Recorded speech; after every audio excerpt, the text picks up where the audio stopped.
Hello and welcome to another episode of the Future Hospitality Podcast. I'm your host, Jeremy Wells, joined today by co-host Dustin Myers. We are partners at Longitude Branding, a hospitality branding and experience design agency. At Future Hospitality, our goal is to interview the brightest minds in the industry, gathering insights, ideas, and inspiration to share with you. In today's episode, we chat with Zach Kupperman, founder of Kupperman Companies, the development and investment team behind the award-winning boutique hotel, the Drifter Hotel in New Orleans, Louisiana. We'll learn about Zach's journey in hospitality and real estate, the vision that led to the opening of the Drifter Hotel, his commitment to his community, and what excites him about the future of hospitality. Well, let's go ahead and jump in.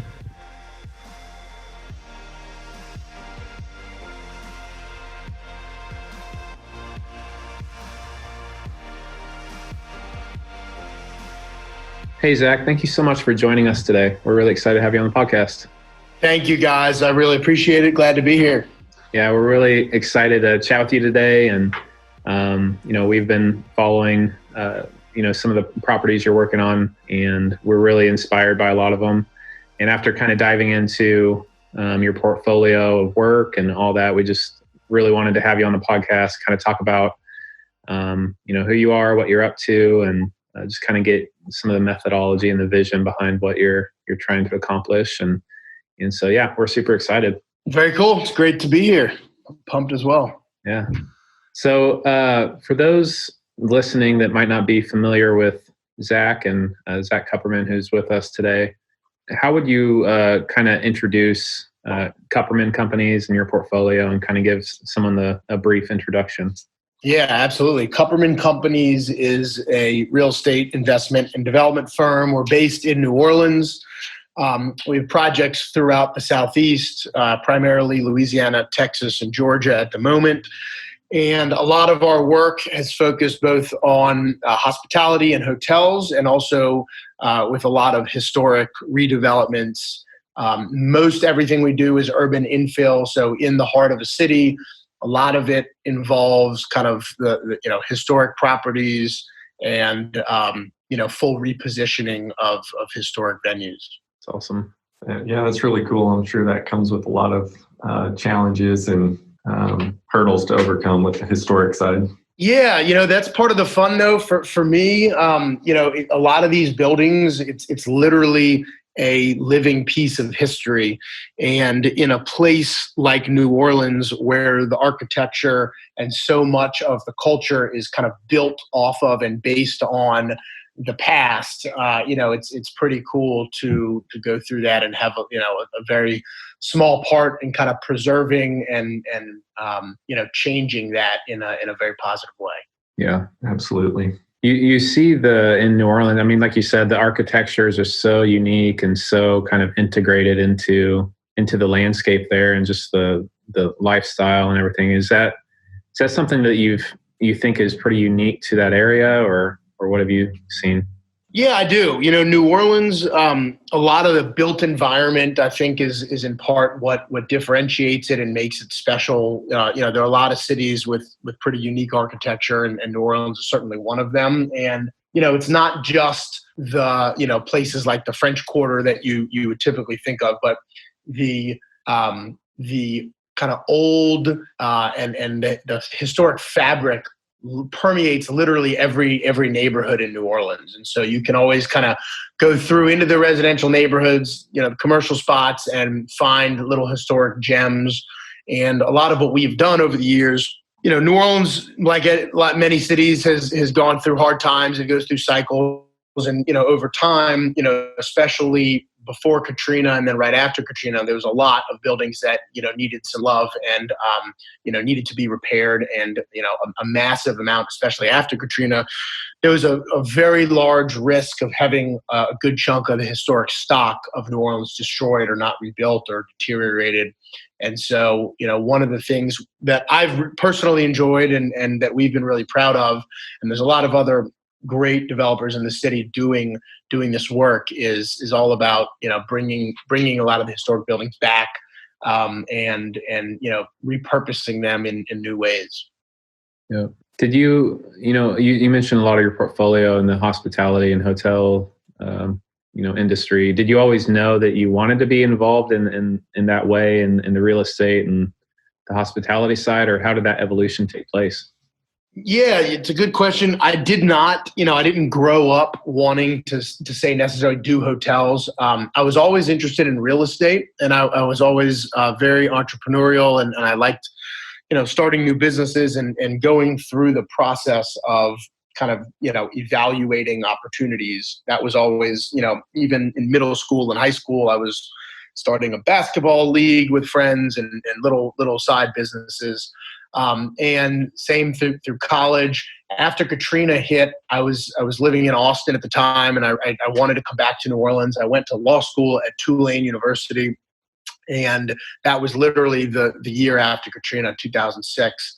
I then worked in a boutique real estate and corporate firm here for about 5 years, doing a lot of real estate legal work, and that was at a time when there was a large influx of state and federal money for rebuilding Katrina, rebuilding the city after Katrina. There was a lot of kind of rebuilding and community work being done. And so I sort of cut my teeth doing that side of work on the legal side of things. And then throughout, I always, as I mentioned, I was kind of doing entrepreneurial things on the side. I started buying little tax sale properties in law school and kind of just kept on growing it from there.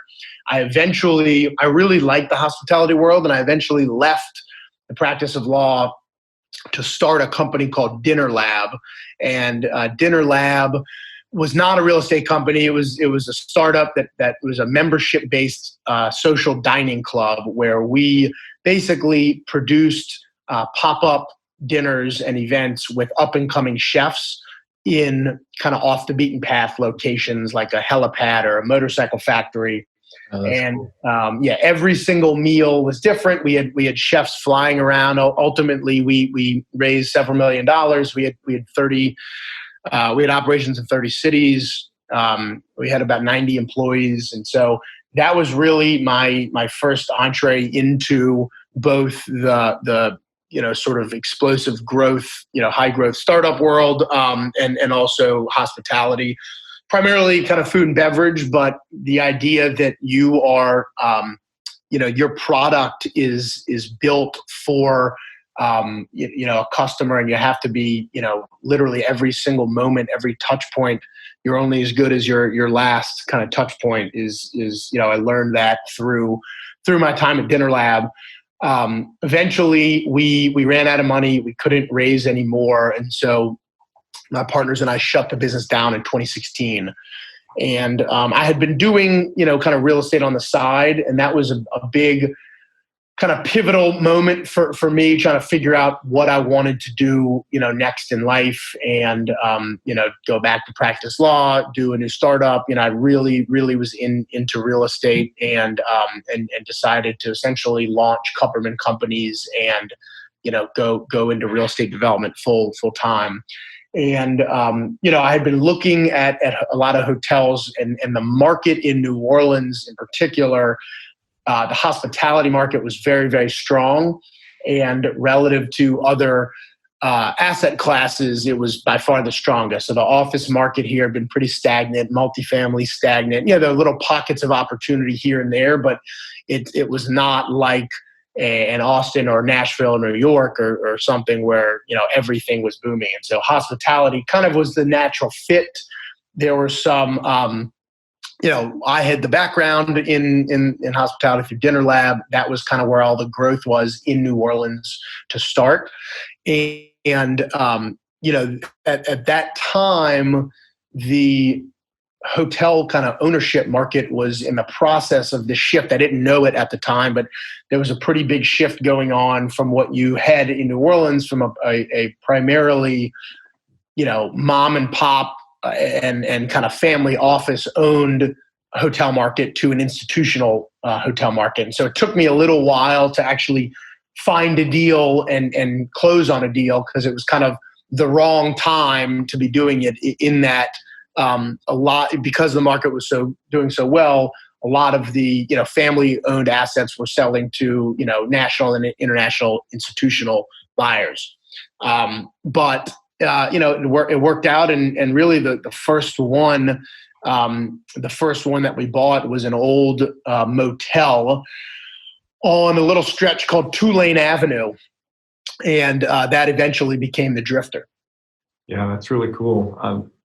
It's just a neat story of like the legal background, the food and beverage experience, and then kind of the real estate interest and all of that coming together in hotel and hospitality concepts.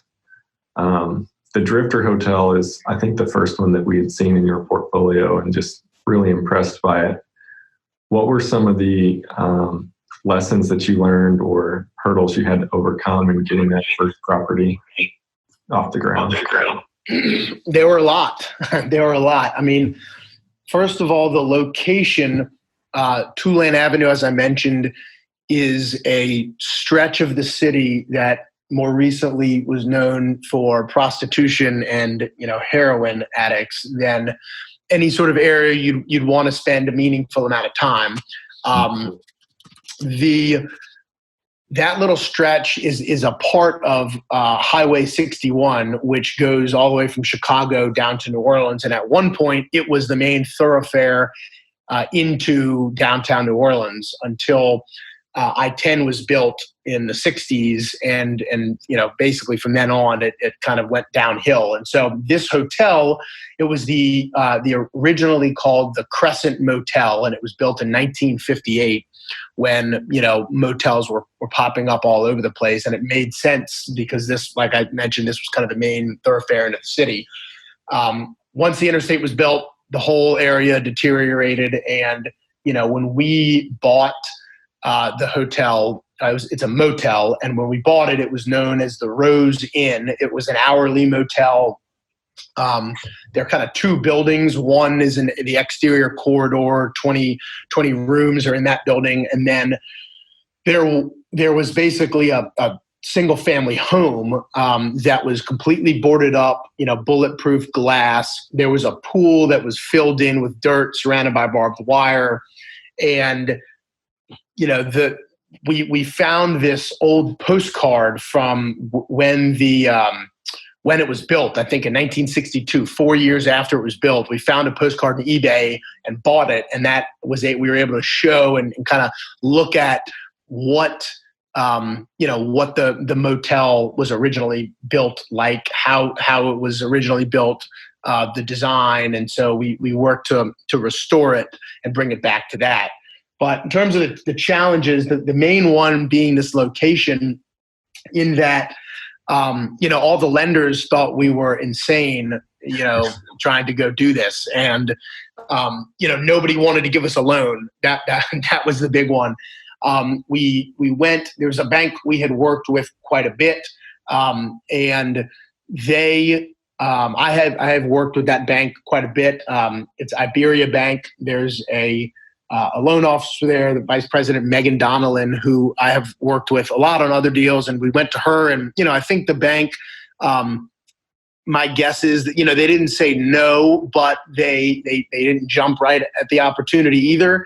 And they passed us around to some other lenders. We went through a lot, and eventually came back to Iberia and Megan. I want to give her credit. She fought for us to get this initial loan, and ultimately we were able to get it after kind of a long slog talking to a whole bunch of different lenders.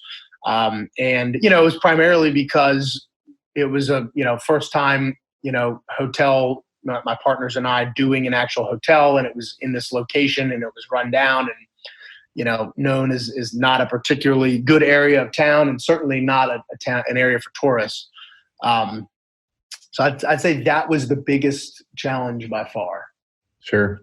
And have you found, that you mentioned that was your first really jump into the hotel industry, in your first hotel for you guys? I mean, has it gotten a lot easier in the properties after that, or have you faced the same challenges? The lending side's gotten easier. My projects have all increased in kind of scale and scope, and they have had each a unique set of challenges. Some of them the same as the Drifter, some of them different. in some respects, it's gotten easier because I know a little bit more what I'm doing. But the projects have all increased in complexity as well. So I'm still learning a lot, and still there's a lot of just new things that pop up on each project that keeps it interesting. Yeah. Yeah, I mean, it sounds like you've been, I mean, your whole life has kind of been spent learning and growing, and that's really neat to hear that. Seeing New Orleans going through, Hurricane Katrina back in 2006, and then the housing market collapse a little shortly after, now the pandemic and like the results of that. There's a lot of lessons that and things that you've probably seen in that time. What lessons have you been kind of learning, and what's are similar between the pandemic now, Katrina back then, and how have you been pivoting and adjusting? Yeah, definitely. I think there's a few different lessons there. One, the people of New Orleans are incredibly resilient, and going back to September 11th that crushed the hospitality and tourism industry. New Orleans is so dependent upon that. That had an outsized impact here. Then we had Katrina. Then we had the financial collapse. Then we had the BP oil spill, which a lot of people forget about. That was a major deal. It didn't necessarily impact the physical, built environment in the city, but it had far-reaching impact on a lot of the industry, especially right outside of New Orleans. And that was pretty significant. And then, the pandemic. And so, New Orleans keeps getting knocked down. We keep getting, back up. I think in the years since Katrina, Katrina was of course terrible, and lots of people lost their lives, and everything was destroyed, and lost loved ones and loved things. But in the end, I think the silver lining is that for the first time in maybe 40 or 50 years, the city was really, it was an opportunity to look at everything through a fresh lens and say, hey, all this stuff has not been working for decades. We have been in the slow decline since 1965 of our population, and businesses left. And it was really this catalyst to start fresh and rethink. And there was a new wave of civic engagement and optimism. And, I feel up until the pandemic, the last 10 years have really been some of New Orleans' strongest periods of time, where we have seen a lot of growth, not just economic growth, but there's been a diversification in the economy. Traditionally it's been tourism, hospitality, and the port, and oil and gas. And those things are still kind of, the pillars and very strong, but there's been a lot of stuff on kind of the art side, digital media, tech, biotech. There's been an advancement in a lot of jobs and that side of things. I think public education and crime have always been major issues here, and both have been making really incredible strides. I think last year was the lowest murders we've had in about 45 years. And public education, while there's still certainly a long way to go, it's been getting better and better, and it's probably the best it's ever been, at least in my lifetime, my adult life. So I think there's a lot that we've learned from that and how to keep on going. And I think New Orleans, those lessons generally have served us well through the pandemic. I think that the city here has taken a particularly outsized hit because so much of the economy is based on tourism and hospitality. And so we have, an outsized depression relative to other cities in the economy, and, significantly more job loss in those arenas that are not necessarily coming back anytime soon.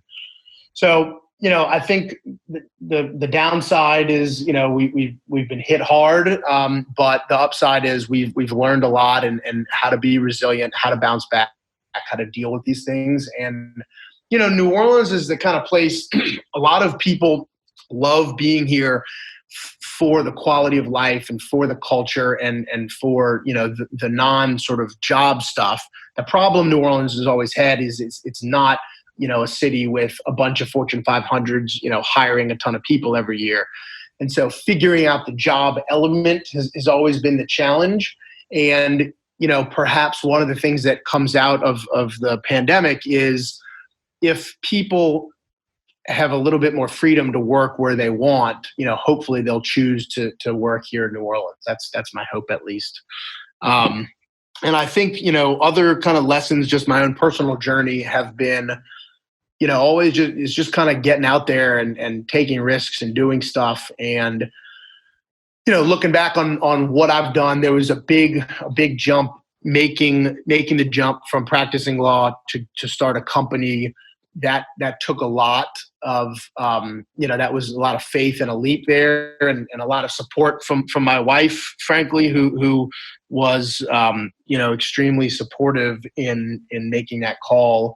And the same thing going from when Dinner Lab closed, instead of going, back to a corporate setting or to practicing law, starting Kupperman Companies and going the sort of entrepreneurial real estate path was also a big leap. And I've learned so much of success in business is momentum.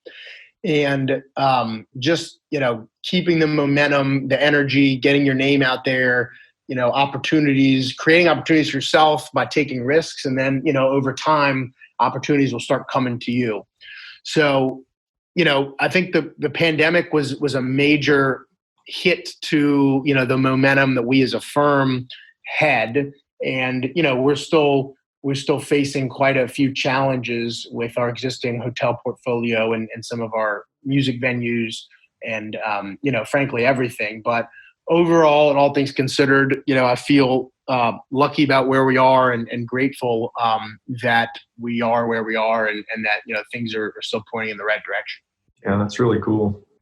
Just hearing your background, I think you're a Renaissance man or something like that. Just you're into everything, and that's really cool. I also noticed that you've got you invest time into kind of the art scene there in New Orleans, as well as the tech startup scene. It seems like you're really committed to building that community.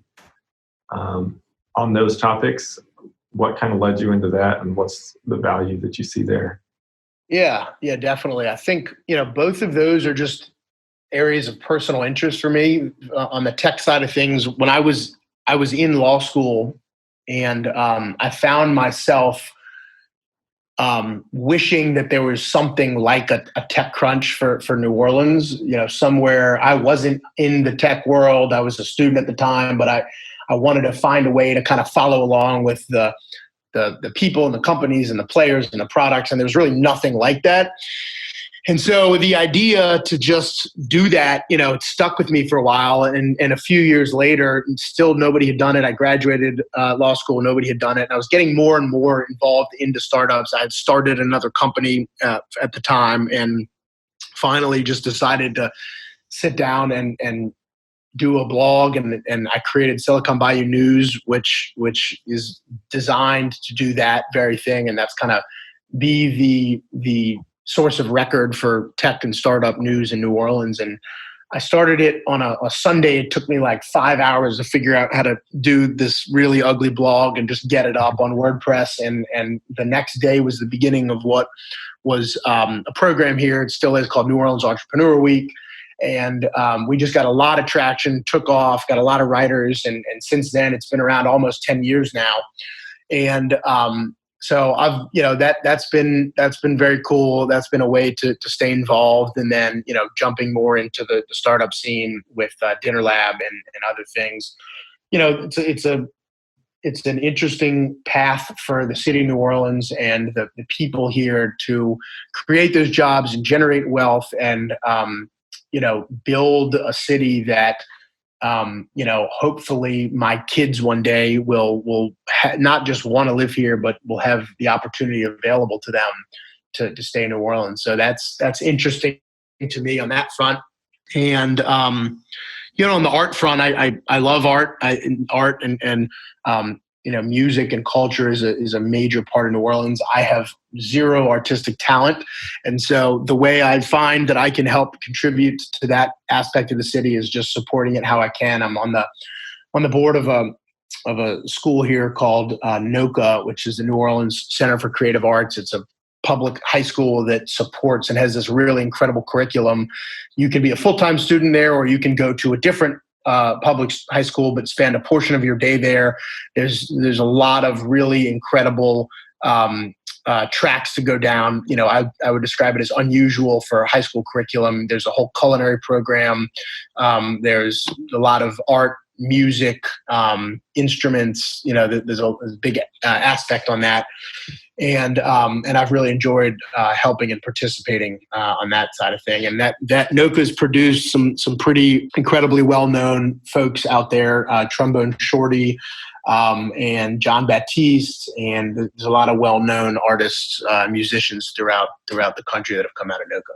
So cool. You have your hand and interests in a lot of different things, and I love the entrepreneurial spirit that you have, and just the risks that you've taken have, apparently have paid off. And that's really cool to see that. And, as you're kind of talking about dreaming of the future and, building a home and a place for your kids, and just out of curiosity, we were wondering what, just kind of a fun question of, if there were no hurdles or, you didn't have any issues with financing or like municipal approvals or any of that type of stuff, what would your dream project look like?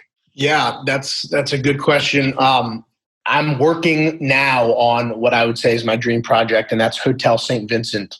It is a hotel here in New Orleans. It's in the Lower Garden District, which is a really cool neighborhood. There's a lot of historic character there. It is so it's under construction right now. It was an old orphanage and infant asylum originally built in the 1860s. There's actually 5 historic buildings on a relatively large piece of land here on a street called Magazine Street, which is kind of the primary shopping and dining destination that runs throughout the Garden District, Lower Garden District, and Uptown New Orleans. And it's a really cool story. The woman who founded it is named Margaret Hoggery. She was an Irish immigrant that came to New Orleans in, I think, the 1840s, was an entrepreneur, started a baking company and built this baking empire in New Orleans. And her children, she had 2 children and a husband that all died of yellow fever.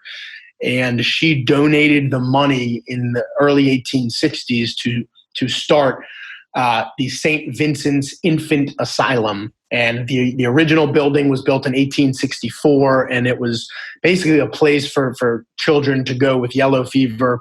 And over the years, it has served a variety of kind of similar purposes, from an orphanage to a birthing center to kind of a charity birthing center and home for unwed mothers. And over the years, just kind of has always been something like that, until the gentleman we bought the building from, he converted it into kind of a rundown hostel in the early 90s.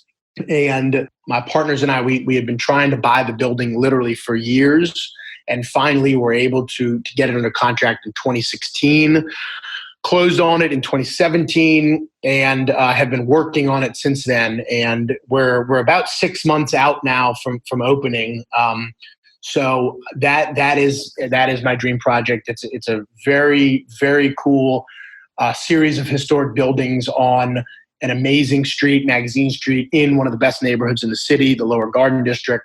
The project itself is going to be a 74-room boutique hotel. There are 5 buildings, 74 rooms. There's going to be 3 bars, 2 restaurants. There's a membership swim club element to it. And then there's 1 new construction building that we're building that'll be an event center for receptions and some back of house space. And the team we have has really just been an incredible, incredible team we put together. My partners in the deal and the designers on the project are Liz Lambert and Larry McGuire, who are both out of Austin, Texas, and have done plenty in the hotel world and food and beverage world before. We've got a great local architect, Metro Studio, that's done a lot of hospitality work. our landscape group, Vita, is out of Costa Rica, and they actually worked with us on the Drifter and did an incredible job. And so it's really this whole, the team is really incredible. The project's incredible. And very excited to get that one open. That sounds amazing.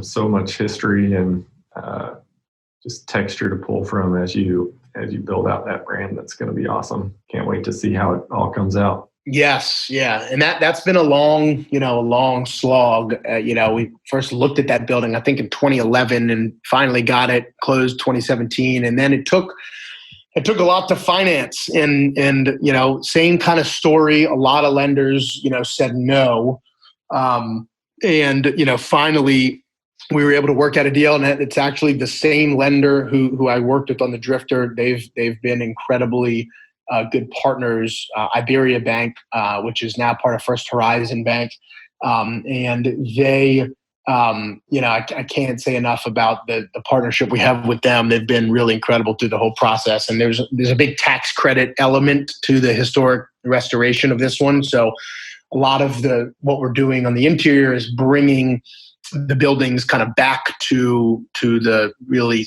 preserving the historic fabric and enhancing it, but doing it in a way that sort of keeps all of the real historic elements of the building in place. And the big tax credit element, state and federal historic tax credits, was necessary to get the project done. Otherwise, it would have been too challenging without that. So I'm really, really excited. New Orleans, for all of the amazing hotels and such an emphasis on hospitality, it's only been very recently and is still few and far between for the type of hotels that I really enjoy. The kind of lifestyle properties, not necessarily chains, but interesting stuff in New Orleans. And so it's only been recently that a few of these have popped up, and there's some great examples out there. In addition to the Drifter, Hotel Peter and Paul in the Marigny is a pretty incredible one. There's a new one that opened on St. Charles Avenue called the Hotel Chloe.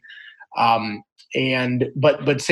those are there, but St. Vincent's is designed to really push things forward in New Orleans that the hotels really don't have a similar product coming online. So we're really excited about that.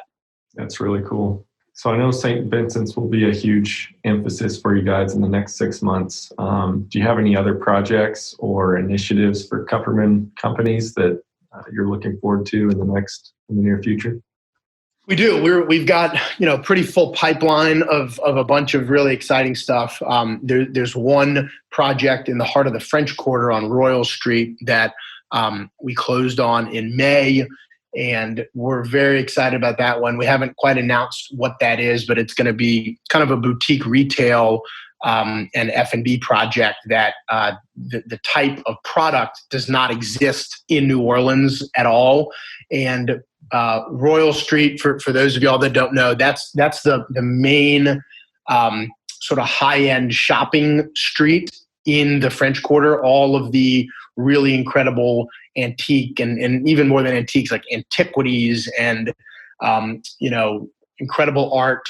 All that's the main street where all the real high end and authentic stuff is sold in the French Quarter. So we're really excited. The building itself was actually the home of Zachary Taylor, who's the 12th president of the United States, and the building literally goes back 200 plus years. It's an incredible, very cool building. Same type of thing. It had the owners of it. Downstairs was leased to an antique shop, but the rest of the building and the upper floors had kind of just the family that owned it didn't put any money into it, and there's really this incredible carriageway and courtyard that we're really excited about restoring. So that's one of them, and then another is this project uptown that's going to be a new multifamily project we're working on that's going to involve some micro units and some technology features that would be the first of its kind in Louisiana. So both of those we're very excited about. It's really cool. Well, super exciting to hear about the upcoming future for you guys. And and can't wait to see how it all plays out. And appreciate, Zach, you spending some time with us. What's a good way for people to check you guys out online? Hey, you can find us at KuppermanCompanies.com. It's my last name, Kupperman, companies.com. Cool. Well, Zach, appreciate you taking the time, and we really enjoyed the conversation, and look forward to continuing it and seeing what's ahead for you guys. Yes, Jeremy, thank you so much. Really appreciate it. This has been incredible. And thank you very much. Thanks, Zach. Awesome. Thanks. I hope you enjoyed today's episode of Future Hospitality Podcast. If you enjoyed today's topic and episode, please leave us a review. You can also find us on Instagram at Future Hospitality and on Facebook by searching for Future Hospitality.